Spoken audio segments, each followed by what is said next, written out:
भाई अब देखिए, मान चुकी है स्नेहा शादी के लिए और यहाँ पर सिद्धू भी पूर्वी के साथ अपने रिश्ते को आगे बढ़ाने के लिए मान गया है। ऐसे में खुशी का ठिकाना तो दुर्गावती का रहेगा नहीं। क्या हो रहा है टीवी सीरियल गंगा माई की बेटियों के आने वाले ट्रैक में, चलिए बताते हैं। सबसे पहले चैनल पर अगर नए हैं, फटाफट से चैनल सब्सक्राइब कर लें, नोटिफिकेशन बेल दबा लें और इस वीडियो को लाइक और शेयर करना ना भूलें। टीवी सीरियल गंगा माई की बेटियां अपने डिफरेंट स्टोरी लाइन और अमेजिंग ट्विस्ट को लेकर के सुर्खियों का सबब बना हुआ है। लेकिन अभी सिद्धू जो करने वाला है वो बहुत ही ज्यादा ऐसा काम होगा जिसकी कल्पना कभी शो के व्यूअर्स ने भी नहीं की थी। गंगा जब से ये बात बता के गई है सिद्धू को कि उसे अपने सपनों का राजकुमार मिल चुका है, उसका हमसफर मिल चुका है, तुम्हें भी अपनी जिंदगी में आगे बढ़ जाना चाहिए सिद्धू, तो अब उसके बाद मानो सिद्धू के पास कोई ऑप्शन नहीं रहता। उसने सारी उम्मीद छोड़ दी है, उसने सारी उम्मीद खत्म कर दी है कि उसे कभी स्नेहा वापस मिलेगी भी। एक तरफ तो दुर्गावती अपने बेटे की शादी को लेकर के बहुत एक्साइटेड है, बहुत खुश है। दूसरी तरफ पंडित जी ने एक हफ्ते बाद का मुहूर्त निकाल कर दुर्गावती को सोने पर सुहागा वाली बात कर दी है। दुर्गावती तो चाहती है सिद्धू शादी के बंधन में जल्द से जल्द बन जाए ताकि स्नेहा के वापस आने का कोई स्कोप ना रहे। वहीं दूसरी तरफ स्नेहा ने सगाई के लिए अपना हाथ तो आगे बढ़ा दिया है, लेकिन वो कहीं ना कहीं सिद्धू की बात पर भरोसा करके ये बात समझ चुकी है कि हो सकता है शांतनु अपने किसी फायदे के लिए मुझसे शादी कर रहा हो और सिद्धू ने जो कहा वो सच हो। और यही जद्दोजहद, यही कश्मकश अब स्नेहा के चेहरे पर नजर आने वाली है शांतनु को।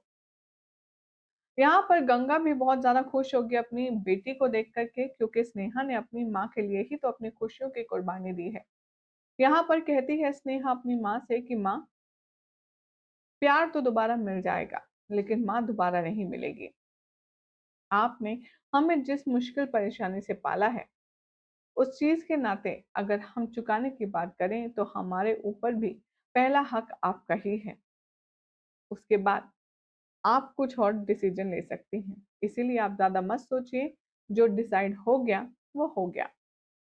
अब गंगा माथा चूमती है स्नेहा का और खुशी खुशी अपनी बेटी की सगाई करवाने के लिए उसे मंडप में बैठा देती है। दूसरी तरफ सिद्धू की सेरेमनी भी सगाई की कंप्लीट हो जाती है। उसकी पत्रिका, लगन पत्रिका भी लिखना शुरू हो जाती है। तभी देखेंगे आपकी कहानी में एकदम नया ट्विस्ट आएगा। अब बेहद खुशी से झूम रही चंदिका देवी मिलने जाएगी अपनी बेस्ट फ्रेंड गंगा से। गंगा की हालत बहुत खराब होगी, वो फूट फूट कर रोएगी और कहेगी कि देखिए, आपने जैसा कहा था मैंने बिल्कुल वैसा किया। और आंखों से आप ये बात का अंदाजा लगा सकेंगे गंगा की कि उसके चेहरे में कुछ और है और दिल में कुछ और। स्नेहा यहाँ पर दिखाई जाएगी कि चुप है लेकिन वो उदास है और ये बात समझ रही है गंगा बहुत अच्छे तरीके से। आने वाले एपिसोड में अब अपने बेटे की खुशी को लेकर के बेहद एक्साइटेड है दुर्गावती और वो मंदिर जाने का मन बनाती है।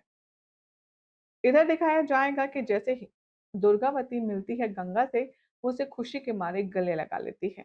वो कहती है, ध्यान है, हमने इसी मंदिर में तुम्हें पहली बार अपनी दोस्ती का धागा बनवाया था और आज तुमने ये प्रूव कर दिया कि तुम्हारे लिए हमसे ज्यादा कोई भी अहम नहीं रखता और तुम्हारे लिए दोस्ती कितनी जरूरी है। इस बात से बेहद खुश है दुर्गावती और गंगा को हंसते हंसते गले लगा लेती है। अब भाई ये सब भारत मिलाप मिलकर के छुप कर के देख रही होती है इंदुरानी। इंदुरानी मनी मन सोचती है कि ये दोनों फिर से एक हो गए। मैंने इन दोनों के बीच तो लड़ाई करके इन दोनों को अलग किया था, अब मुझे सारी मेहनत फिर से शुरू करनी होगी। अब ऐसे में देखना होगा काफी इंटरेस्टिंग कि क्या इन दोनों की जो दोस्ती की वजह से ये दो दिल टूटे हैं कभी जुड़ पाएंगे, क्या सिद्धू और स्नेहा कभी मिलेंगे? अगर हाँ तो कैसे? अपनी अपनी राय कमेंट कीजिए। चैनल सब्सक्राइब करें, नोटिफिकेशन बेल दबाएं और देखते रहिए सीरियल स्यापा।